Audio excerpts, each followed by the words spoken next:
Welcome to episode number 187, Deconstructing Walls. Now this week we're going to talk a little bit about deconstructing those emotional walls we talked about last week. Now last week I did discuss the idea that we construct protective emotional walls to defend us from future painful and negative emotional experiences, and that we often associate people, organizations, places, and even certain types of knowledge with these negative emotions. That is not really the object of our pain. For instance, I have in the past associated church attendance with my depressive symptoms. And while attending church, my experiences at times have been dominated by those painfully miserable and negative feelings that come with major depressive disorder, anxiety disorder, and bipolar. We can associate these painful experiences with the place, time, people that surround us during the experience, rather than symptoms of a mental illness. Now, this is a false association where portions of our external environment become associated with the pains of mental illness, but they really don't have a connection. These false associations can cause those feelings to return when we are with those people, places, and even the society that surrounds them. Because our mind has associated painful experiences with these external objects, it expects us to feel future pain in those places.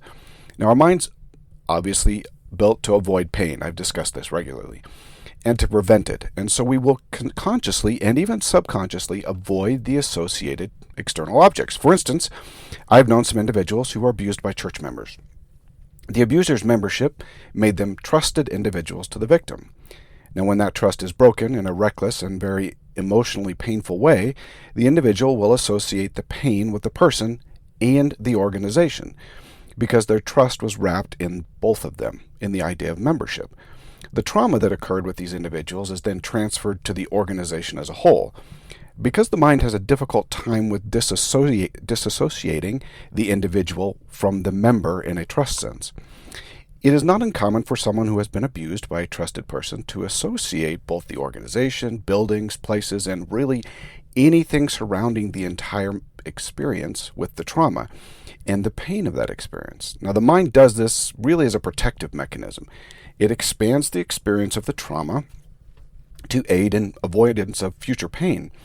Now, individuals who have experienced deep trauma as children with trusted adults find it difficult and painful to be anywhere near the experience or anywhere similar to the experience. When it is a church member or leader who has committed the abuse, the church itself can be included within the perimeter of the trauma. Now, individuals will not feel peace inside of the church, around individuals associated with the church, and even the doctrine associated with the church. It is important to understand that the individual does not fully comprehend that they have this deep association with the environment surrounding the experience. They simply know that they don't feel peace within the walls or around the people of the church. Now, this deep association can be difficult to understand and even more difficult to untangle and heal, and doesn't normally fade or remove itself without significant understanding through spiritual and professional help. Also understand that it does not take abuse or trauma for this type of association to occur.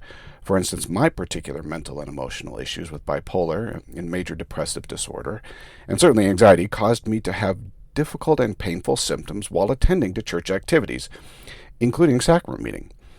Because social situations often increase stress for people like me with mental health concerns, the symptoms naturally worsened when I attended meetings, and that included people and social interaction. The mind does not naturally understand this association, and so the increase in the intensity of the symptoms is associated with attendance and the location, and can be associated with actually all of the individuals in that social group. In addition, concerned ward members, well-meaning leaders, and even family members may attempt to interject a comment, a glance, a glare that they really don't approve of us leaving church or not attending to our meetings. Now, this increases stress, guilt, and ultimately the negative feelings surrounding the event, the place, and the people. The mind will tend to build walls to avoid individuals who reach out in this manner, even when they have loving and wonderful intent. Adding guilt to someone's already painful experience tends to cause greater issues rather than solve the problem. As symptoms remain and cause emotional distress with similar environments, the mind builds a repository, an aversion to that particular environment, and the environment may include people, places, social networks, and even knowledge obtained through testimony. I have a host of them from before my mission and during my mission, and I believe this is one reason I have very little memory of my missionary experiences. My mind has built defensive walls around my memory to avoid reliving the pain. Because many of my experiences were deeply emotional and negative due to my bipolar symptoms, I have a form of amnesia regarding my missionary experiences. Now, this can also occur for many individuals who've experienced very painful moments in time. They may wholly forget or bury the experience, but the mind does remember subconsciously and builds walls to avoid similar situations. Now, this is an automated response, a defensive one that the mind employs. However, this partial amnesia doesn't necessarily stop the mind from building walls around the experience. So, bringing it all together, what we have is a set of core experiences so painful that the mind deems it necessary to build protective walls. These barriers come in all types, kinds, shapes, and sizes. The mind is a very unique organ. It needs the barriers to work, and so it builds and tests these defensive barriers, and then rebuilds and fortifies the one that bring needed protection. Now, these particular walls are not the real core issue. They are meant as a defense to allow for avoidance of a repeat experience. When the mind has associated the church environment with the pain and feels that activity is problematic, it builds defensive walls to avoid activity or association with church societies. Now, we see these defenses regularly from individuals dealing with mental health concerns. They range from polygamy to church funds to same-sex attraction to gender identity to social morals pitted against religious ones and a variety of other concerns. They vary from one individual to another. Now, these are not some generic walls that are just chosen at random. They are individually built and fortified with the strongest emotional reinforcement.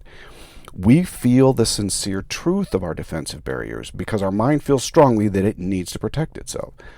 The truth is that you will never be able to remove these particular types of barriers without fully comprehending what is causing them to exist. You cannot deconstruct barriers until the mind and heart heals from the original painful experiences. The deconstruction and the healing can take place at the same time. And they often do, but the experience is not an easy one.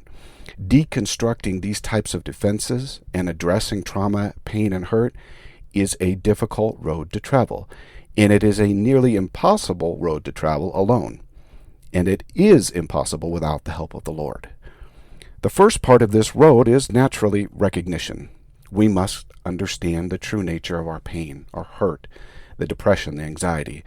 Whether those issues are simply genetics, like mine, due to victimization, due to environmental issues, or due to all three, we must come to understand the core problem or problems and the experiences associated with them. Because we build strong emotional walls and because they are intended to protect, we will often make our protective walls the real issue in our lives. However, the walls are most often built simply to protect the problem. For me, during my mission, the stress of missionary work simply activated my bipolar symptoms on a regular basis. And while the Lord was merciful to me, I still had many negative emotional experiences in the sense of depressions and anxieties. These experiences became associated with the missionary experience, and with that came my somewhat aversion to missionary work. Now, I do much better now than I have in the past, now that I've found some healing, but it is interesting just how long those memories and feelings can remain with you. I had built walls around missionary work that I had to deconstruct. But the key was to understand two things. One, that I had difficult emotional experiences during my mission, and two, that I was building walls because of those experiences. Using such terms as, I'm just not that good at missionary work. I don't socialize well. There are better missionaries who can do it, and simply avoiding missionary types of activities. The solution to my issues was that my mind needed several positive missionary experiences, in my case, again, with missionary work, to reestablish positive emotional history. Actually, that is really the answer to the healing part of all issues, reestablishing those positive experiences with the church activity, and its people. The journey is simple on the surface. Find the core problem, work to understand the real issue, and then work to replace negative experiences with positive ones. Sounds easy from the outside, but from the inside is a whole different experience. Even finding the core problem can be difficult at times. Defensive walls feel very real because we build them to be real, with strong and deep emotional connection, and we have built several often to protect against the real problem. We may need to identify those walls as defensive walls, false walls, rather than our real issue, before we come to a true concern. We must also identify the mental health concerns that have arisen from our experiences. Without a diagnosis and help with the mental health issue, whether that issue is temporary or more permanent, whether it's depression, PTSD, bipolar, anxiety disorder, or even some variant or combination, the emotional connection to the defensive walls and the core concern will never be fully established. When your emotional health is unmanaged, you will not be able to address the core problem because emotions will continue to arise and thwart your progress. The first step is to obtain help for the mental and emotional concern. And as this occurs, you can begin the process of finding the core problem and deconstructing the walls. Defensive walls often carry with them certain characteristics that make them identifiable. The same is true for core issues, and I think in some ways it's important to explore each separately. Now, let's kind of start with that core issue. Core issues are the reason, the cause, the source, the experience or experiences that initially cause the emotional turmoil. For instance, the cause can be emotional, physical, sexual abuse. It can be caused from bullying or cyberbullying or in-person bullying. It can be also something traumatic, such as a car accident, an accidental death, an extremely embarrassing moment, a significant mistake. Now, by the way, it is important to understand that if the core problem is caused by an experience and some form of trauma, that the trauma is defined by the individual and their personal internal senses, not somebody from the outside. So trauma could be as simple as a breakup with what you thought was your true love, or as complex as manipulative abuse. In addition, the core problem may not even be a particular experience. For instance, I had bipolar II disorder, which is a rapid cycling mixed episode mental illness. Bipolar has a strong genetic component, and I had a couple of individuals in my family with similar disorders. The negative emotional incidents in my life were actually somewhat normal events that were then associated with my bipolar symptoms. So many of my teenage and early adult years have many normal life events that are mixed with various deeply negative emotional states. A traumatic event did not necessarily happen to me to evoke my mental health concern. It was a mental health issue that caused the event to be traumatic. So our core issue can really arise from a traumatic event or from a genetic mental health issue. The key to understanding the core event or events is the negative emotional state. Once I understood that bipolar was the issue, I could understand the core problem and disassociate the walls. Then by treating the core problem, I could begin to fix the various walls I had built in my life to avoid painful events. For me, like many individuals, increased stress and stressful situations were and are my kryptonite, and they activated my symptoms. Stressful situations vary by individual, but what causes me stress, again, may not cause someone else stress. However, complex social situations, performance concerns such as testing, giving speeches, or talks as they are called in the church, necessary confrontational situations, and such things were very problematic. One could see how a mission might be a little problematic to someone with mental illness as well as college, given the levels of performance and stress associated with those kinds of activities. However, I was never going to be able to fix my defensive walls without fixing my bipolar, anxiety, and depression problems associated with my genetics. For someone experiencing a traumatic situation, the solution can be far more complex in many ways. Sometimes we have built such a fortress around the problem that it takes some help to find it, and that generally involves therapy and sometimes medication. Once the core problem is found, it can take time to heal that issue. Even with the Savior's bountiful grace and mercy, addressing the core emotional problem might take more than just a few months or even years. This doesn't mean that you need years of therapy and help. What it means is that for you to feel fully whole again, it might take some time. Addressing this core issue when it involves victimization, bullying, abuse, and where emotional trust has been shattered can be and perhaps is the most difficult thing we encounter in this mortal life. I know of nothing more traumatizing to the emotional balance of the individual than to have one's trust entirely abused and upended by someone willing to really abuse that trust. The scars that remain are often deep and lasting. While I do recommend therapy with a trusted counselor who understands church doctrine, I also recommend counseling with someone who understands the atonement of the Savior and how to walk you through a spiritual healing process. Ultimately, the Savior is the one that will bring peace, emotional balance, and wholeness back to your life. He specializes in miracles and can heal things we do not even know are broken. However, one prayer, one counseling session is not likely to be sufficient. The road to peace is not a straight line and is often full of pitfalls, failures, and difficult days. But it is also full of hope, recovery, peace, and coming to fully know a loving Savior. Now let's talk a little bit about these defensive walls. The walls we have constructed from various issues are going to be difficult to deconstruct because we have constructed them with deep emotion and we often perceive them as true. So it's going to take time to deconstruct them. Now this type of emotional connection is one that will need divine help as well, because the walls we build are rarely about logical concerns, but more about the ones that require a spiritual witness. You must reconstruct that spiritual witness, and in so doing, remove the defensive barriers keeping you from that witness. We must find and reconstruct truth, and that is not an easy endeavor. When we have accepted false emotional truths and defended them rigorously, it will take strong emotional experiences to overcome what we have felt. The reality is that this type of change is what is referred to as a change of heart in the Scriptures, and it only occurs under particular circumstances.